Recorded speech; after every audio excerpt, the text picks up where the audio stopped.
Hello, everybody. What is up? You are live on the Zach and Matt Show. Matt here, and we have another special guest for all of you today, Lutchi Gayot, who is running for New York's ninth congressional district. Lutchi, thank you very much for coming on the show. Thank you for having me. Thank you for having me. Yeah, no, I appreciate you coming on, and sorry it took so long to get scheduled, but that's kind of how it goes here on the Zach and Matt Show. We're working on it, but before we get started, I wanna know a little bit more about you and your background. I know you're of Haitian descent, and you were born, I believe, in Brooklyn, right? Correct? Correct, correct. Born and raised in Brooklyn, New York. Uh, lived in Brooklyn my whole entire life. And, I like to tell people that I'll tell you how the 80s were like in Brooklyn, Um, Complete different place and watching it, coming from where it was then to where it is now. I feel our community has been through the thick and the thin of Brooklyn, and we just want to be able to be in the position to bequeath, what Brooklyn has to offer for the years and decades to come. Mm-hmm. Where where do you think you got your inspiration to get into politics? Uh, I would have to say, it, I think it's a natural transition in terms of how we are as a society. I feel like the paradigm that had always existed, to where there was a paradigm that said only this certain exactly type of individual is the only type of individual that could go into office, you know, and the amount of money it used to cost, and to even get your name out there and to get the groundwork done. I feel technology and just the times have changed what that paradigm uh, once was, especially within the last several years. Now, for me, my story has more to do with going back about 15 years, where I was at a community board meeting, and we had some local representatives that were there. Now, we had an issue with a shelter that they were going to build in the neighborhood, and we felt that it should be low income housing or affordable housing rather than a shelter. Long story short, our words fell on deaf ears, and they erected whatever it is that they wanted to erect, and explained to us, well, the developer could do whatever they want with it because it's their land. And I fully understand that, but at the same time, it is our tax dollars that are paying for this for-profit shelter. And we feel like instead of making it a for-profit shelter where it's costing anywhere from $20,000 per year per person, it's better for that to be some sort of low-income affordable housing where people could live there with dignity. So we didn't win that battle, but that definitely got me interested in seeing the reasons why our representatives tend to have a deaf ear towards certain issues based on what the special interests are at that particular time. You Hmm. know, Yeah, you talk a lot about on your website about uh making housing more affordable as well as getting big money out of politics and how that hurts local leaders who are trying to get into Congress and represent the individuals in in this case New York's ninth congressional district. In 2018, you ran as a Republican for New York's ninth congressional district, and now here in 2020, you're running as a Democrat. Why did you decide to run for New York's ninth congressional district as a Republican in 2018, as opposed to the Democratic side? yes, correct, Chris. So in 2018, I was a Democrat, a registered Democrat my whole entire life. Uh, for me, it's never been about a party. It's always about running for the people. I feel just as a society, as a nation, in general, we tend to turn political affiliation into the new form of discrimination in this country. For me, running on that line was uh, I was grateful just the fact that I had a platform. And if you were to look into the articles that were written about me in that time, you'll see that every proposal I have in those articles are progressive. I'm like the most progressive person running on that party line that you ever met. And quite frankly, if you look at my proposals this time around, they're very similar proposals. In addition to me believing in the universal basic income concept and economic and economic the economic impact that a UBI can create in this country. But outside of that, more or less, my platform even then was pretty progressive. Hmm. How did you first learn about universal basic income? Because I know that's what a lot of my audience is interested in is how all of these candidates are suddenly running on universal basic income, kind of along Andrew Yang's version. I saw yours has the value added tax and a lot of similar structure to how it would be paid for to Andrew Yang's. How did what was your first experience to universal basic income? Well, my first experience with universal basic income, I say would go back, several years. That concept is a concept that's always circulated, and it kind of takes having to think outside the box to see how such a system could work. Because even if you go as far left as possible with certain progressives just believe, oh, it's going to cause nothing but inflation and there's no way it can get done. Even on the left it has its opponents. But in terms of common sense and what makes sense, I believe the universal basic income makes a lot of sense. Now, here's the reason for it. In this country, we currently have what I like to call the poverty industrial complex, and the poverty industrial complex is even larger than the military industrial complex. And what I mean by that is, for instance, you have the city of New York who spent $1 billion last year to house the homeless. That's about 62,000 homeless people being housed at a cost of about $20,000 per homeless person. And at the end of the year, guess what? They're all still homeless. Why? Because these for-profit shelters, these for-profit hotels, for-profit entities that benefit off of poverty.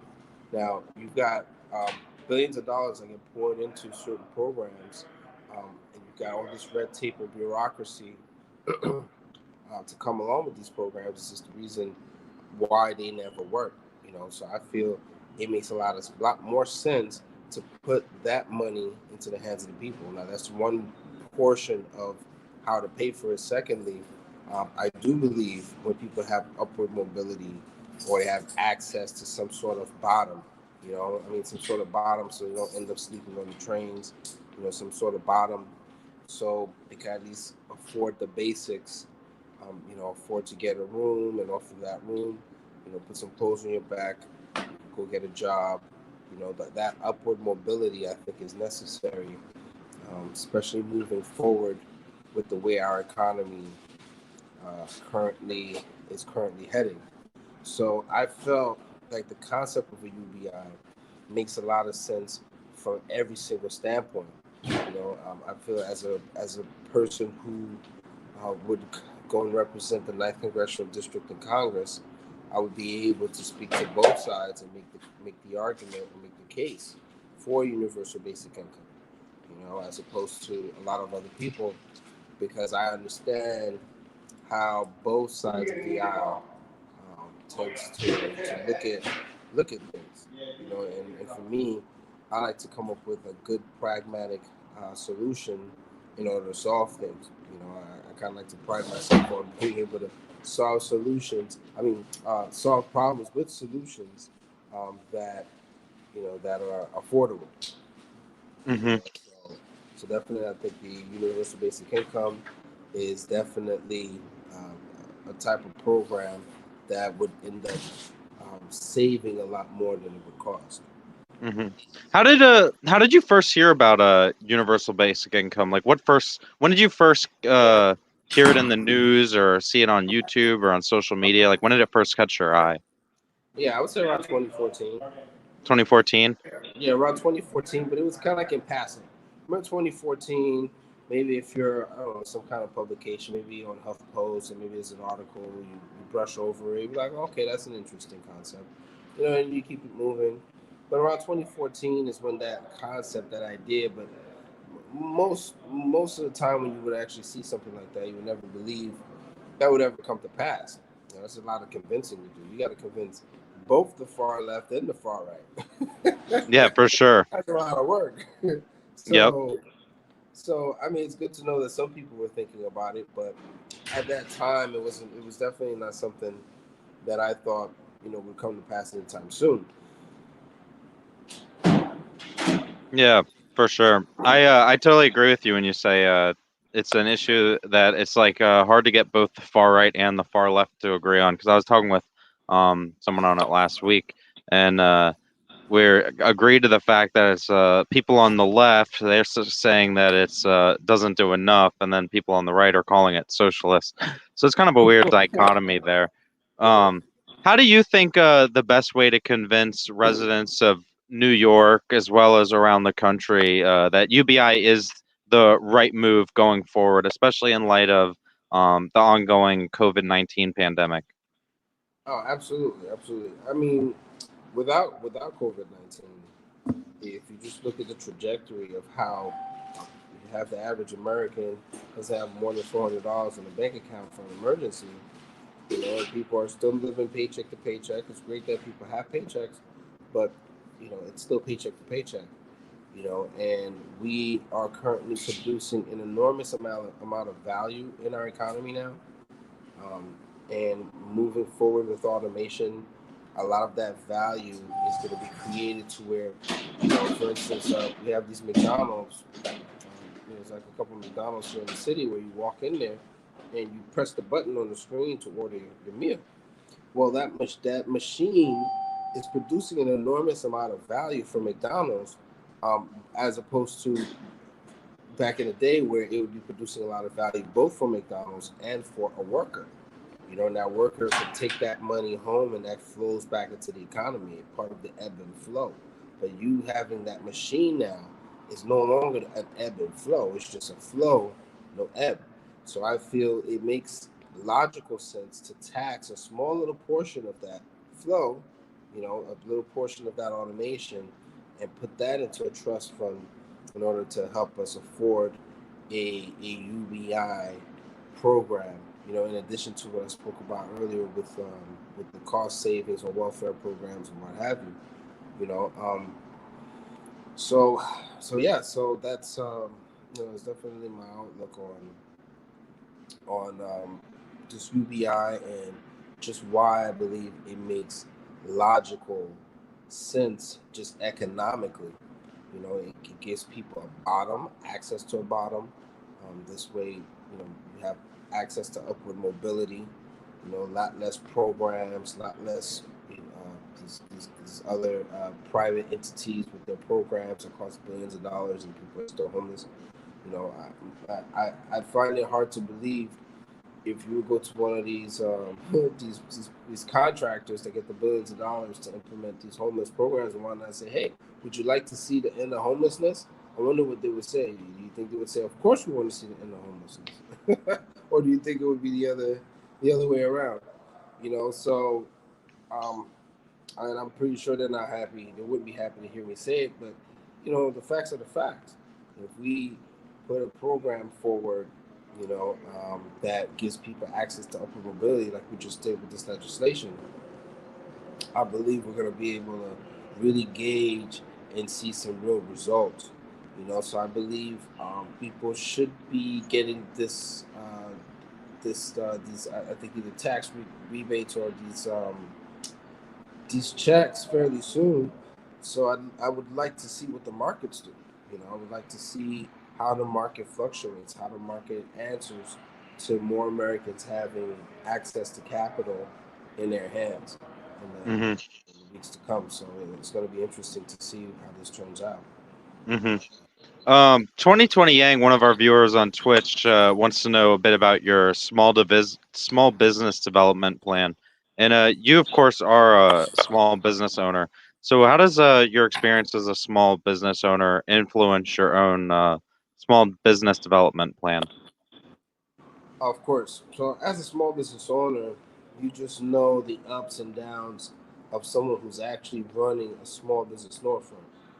So actually running a store business storefront, you tend to have other people that you know as friends and colleagues that are also involved in the business.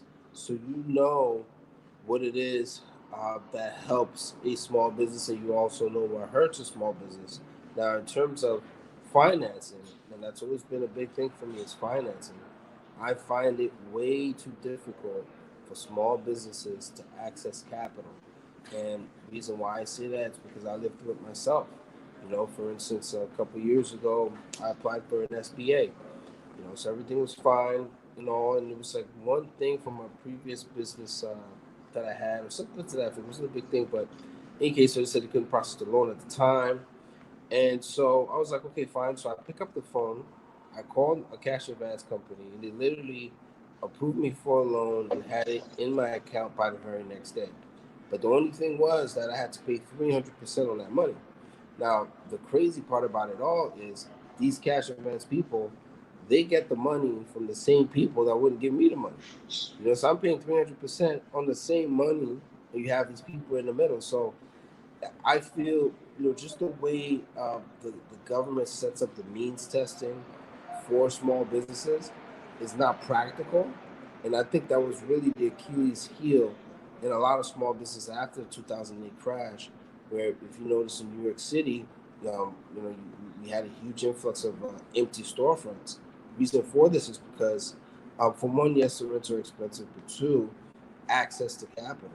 If you can't access capital in order to start the engine, um, you don't invest.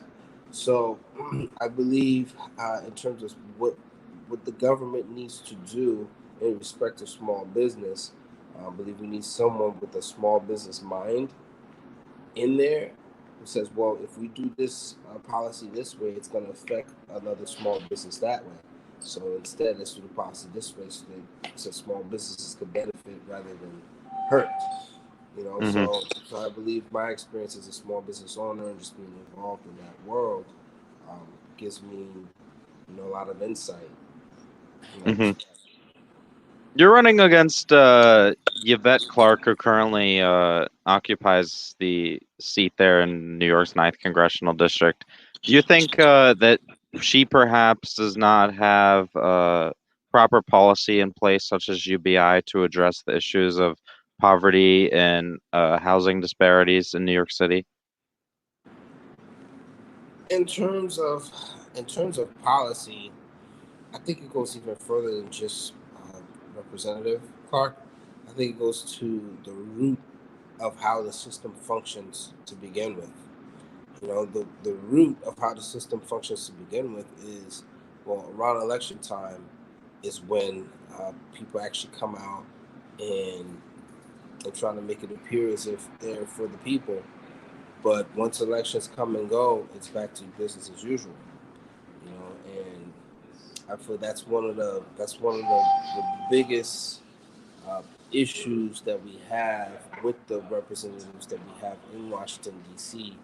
is that a lot of the times it really turns towards, the attention really turns towards more towards an agenda rather than the actual issues that need to be solved within our communities. Hmm.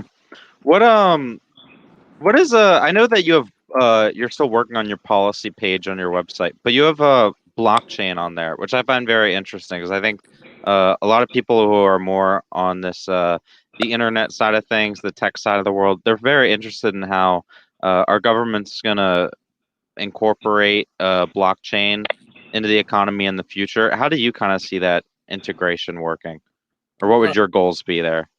Yes, yes. I do speak about blockchain, but I would also like to add that also speak a lot about bringing the trades back into our schools, um, and not just in carpentry and what have you, but also in robotics and AI. No one in Washington D.C. is talking about robotics and AI, but believe you me, they're talking about robotics and AI in China. They're talking about it in Europe. They're adapting their curriculums in order to produce people, that are proficient in both robotics and AI. We need to start having that conversation in DC. Now, moving on to blockchain technology.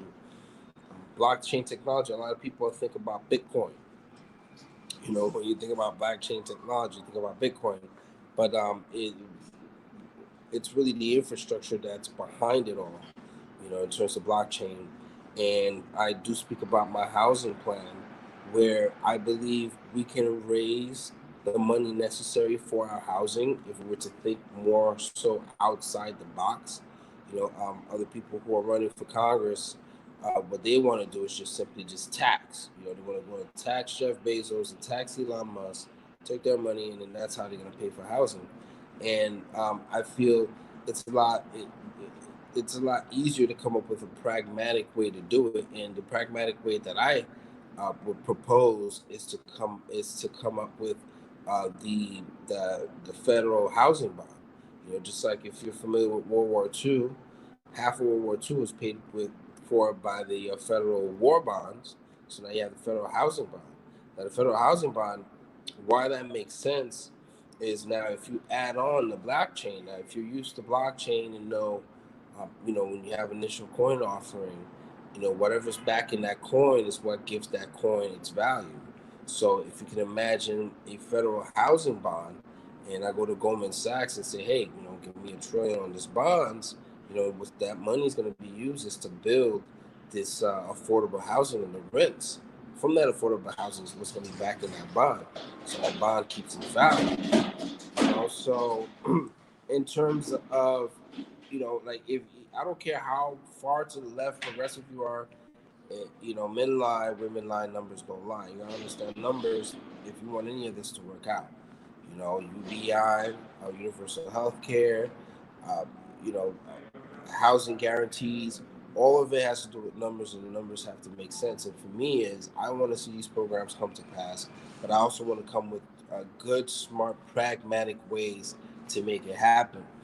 So with the federal housing bond, imagine not putting it throwing that on the blockchain, out on blockchain, but it's now tradable on that kind of market versus just how you have the traditional bonds markets where you go to a broker or what have you.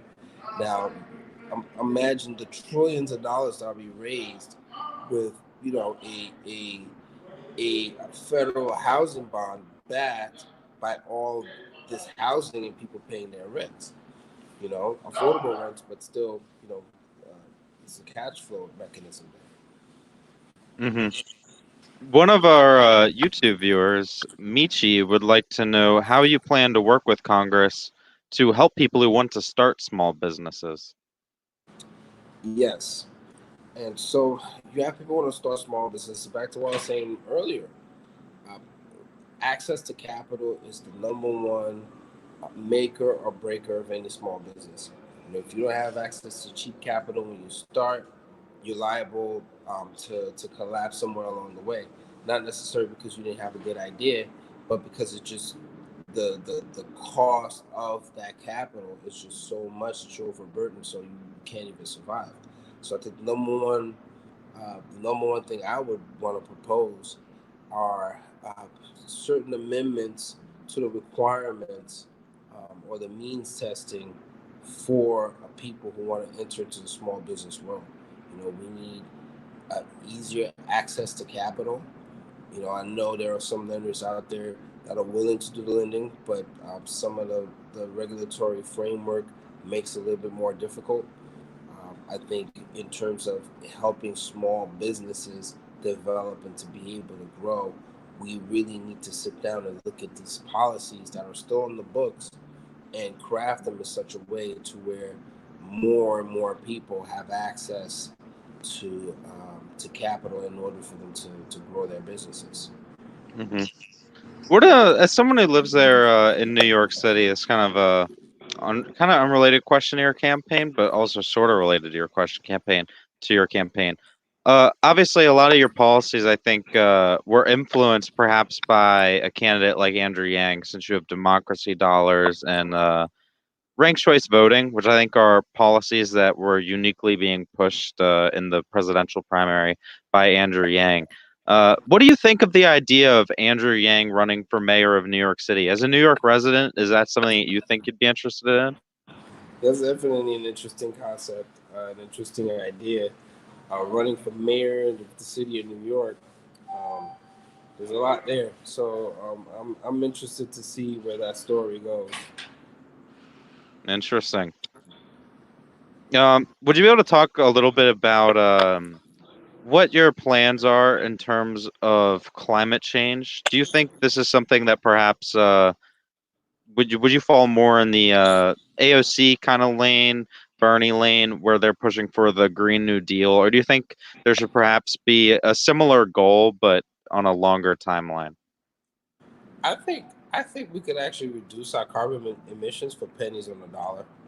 I agree we need some sort of Green New Deal, but at the same time, I call myself a progressive pragmatist, and I say that for a reason.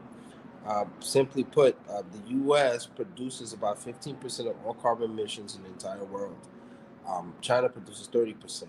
Now, that 15%, if if we, for instance, were to say by the year 2030, have 90% of all vehicles produced in the U.S. that could rolls off the assembly line be an electric vehicle, and I could see us doing this because with our generation coming up, for instance, when we see the Tesla, we see certain vehicles like me. I think, hey, the next vehicle I buy is going to be an electric vehicle.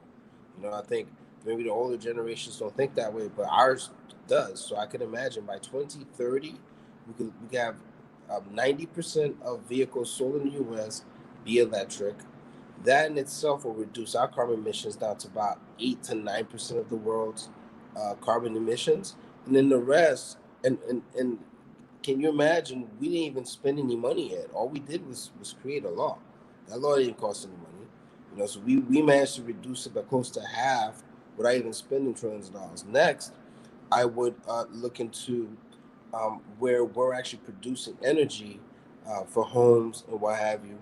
I believe, we look at oil companies as the enemy, but what I think the way we need to start looking at oil companies or have oil companies start looking at themselves is as energy companies. I can imagine moving in the future, Chevron fuel cells, Exxon, batteries, something to that effect. That we need to start having that mindset and creating a regulatory environment that allows these entities to be able to become part of the renewable game, because they have the backing, and at the end of the day, their investors just want to protect the bottom line. So if we create an environment that makes the bottom line renewable energy, they'll be all over it as well, I believe.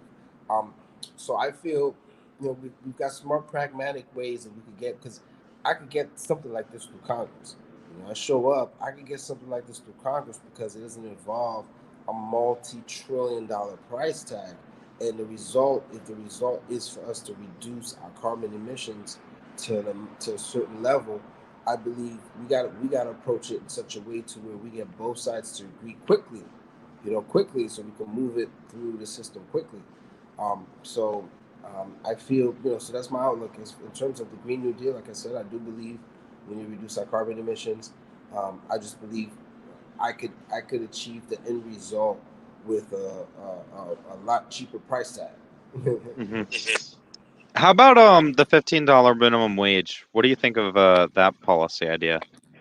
The $15 an hour minimum wage. I mean, unfortunately, if you live in New York, you already know $15 an hour doesn't go far at all. Especially after you reduce your federal tax, and you got to pay for the subway to go back and forth and your lunch. So you're not making any money. Um, the the $15, I believe, is too low. Just in terms of how expensive it is to live in New York City. Now, this is a two side of the coin type of thing because, again, I'm a small business owner. So, as a small business owner, I understand a $15 an hour minimum wage to the small business is really around $18 to $19 because you've got your payroll tax to pay on that. plus you gotta pay your workman's comp, so that adds up. So you're looking at really about 18, 20, just depending if you're paying benefits or not. So I understand that side of it too. And in terms of if we don't have a flowing, ebb and flowing economy, and a small business owner has to pay that kind of money, it's very easy to see why the city is littered with empty storefronts. You know, so, uh, but in terms of the $15 an hour, I really don't feel like it's enough. And this is another reason why I'm a proponent of a universal basic income, because I feel, it puts people in a position to where that gap gets filled. You get that bottom, and then the rest you could build upon. Have a set minimum wage if it's 15.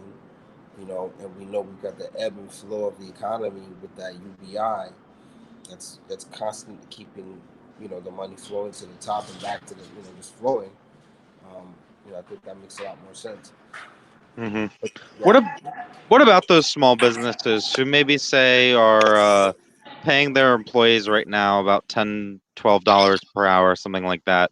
And if you implemented a $15 mandatory minimum wage or higher, and they had to perhaps fire that employees, what would you say to those small businesses? And it's inevitable, because it's just back to what I said before: men lie, women lie, numbers don't lie. Numbers don't lie in terms of whatever business you're involved in.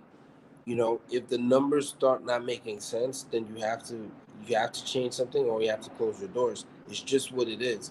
I wouldn't say, well, these people are mean because they want to replace this person with a machine like McDonald's has done in many cases. It's just the way the beast works in terms of business. So knowing that's how the beast works and seeing how technology is really feeding that monster, especially now what's going on with COVID-19. I mean, the an entire mindset is being set right now. An entire culture is being changed to where people are going to be used to purchasing things online, having food delivered, not going to restaurants anymore, because the rule is you got to be 6 feet away from each person. In order to be safe from contracting it from someone who's infected with the virus. So we've got so many rules that are put in place that the small business world right now is going to be turned completely upside down. You know, uh, Restaurants as we know are not going to function the same. Bars as we know are not going to function the same. You know, so yeah, so it's definitely something to where the UBI concept and idea needs to really be looked at very closely, and to really see how it could apply today. Hmm. Someone has a random question on Twitch. They want to know what your favorite football team is. Favorite football team? Man, see that one right there. That's one of those questions that could get you in a lot of trouble. depending on what team you, depending on what team you choose. I would have to say, uh, I've been following the Patriots. I have to say I've been following the Patriots. Over the past few years, I got to admit, I have been following football as much as I should. Uh, but I would say, yeah, definitely the Patriots. Nice. Hopefully, don't offend any of the Giants or Jets fans there in the I city. know. I mean, that's why I'm in trouble now. Yeah. What do you think the government's role is in fixing the education system? Do you think the college should be free, or should be more moving the government moving incentives away from college? Oh, I mean, as we first were speaking before we started the show, why a lot of people are attracted to Andrew Yang and the UBI movement, is because it's more of a left libertarian type of feel. Kind of like what Heidi was saying on the show yesterday. And reason why I say that to say this.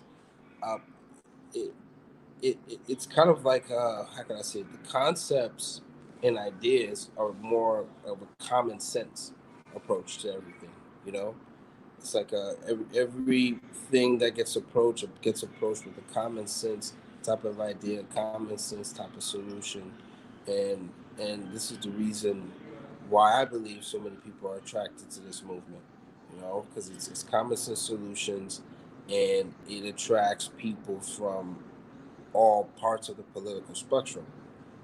Hmm. And how about drug reform? What are your thoughts there? That's what Skyhole on Twitch wants to know. They are curious what you would do with legalization of certain drugs versus decriminalization. Yes. Well, when it comes to drugs, and we kind of have to take a different approach because the approach we've been taking for the past several decades have produced real undesirable results. You know, we have an entire prison industrial complex developed as a result. We have a lot of families torn apart, especially at the beginning of the war on drugs. If you were an addict, they didn't treat you as as it was a medical issue. They were treating you as if it was a criminal issue. They put you in prison. So a lot of lives got ruined. A lot of I would say perhaps a generation in a respect was lost because of our approach to drug enforcement and the war on drugs. So moving forward, with our generation, the beauty about this all is that's what this country is about. It's one generation to the next. You know, and with our generation, what I feel is this: when we get to Congress, we need to implement policies that will treat those who are addicted um, really really because I remember growing up, the way the propaganda was with the all the say no to drugs, where like the drug addict was the bad person, the drug addict was the person who you need to just walk past on the street, as opposed to the person who's a drug addict may have something in their lives that put them in that position. I believe with our generation, we need to move forward with the idea and the understanding that drug addiction is a medical issue. So therefore, we need to invest in treatment more so than putting people in prison. And in terms of drug distribution, um, if you have it in your possession, and you're a user, I don't feel you should be in a position to be charged and put into prison. You should be more so be steered into some sort of treatment. Now, in terms of low level, what I consider low level, in terms of danger, when it comes to marijuana, for instance, I don't think marijuana should have been ever made illegal in the first place. If you look at the history behind why it was made illegal in the first place, it's kind of comical.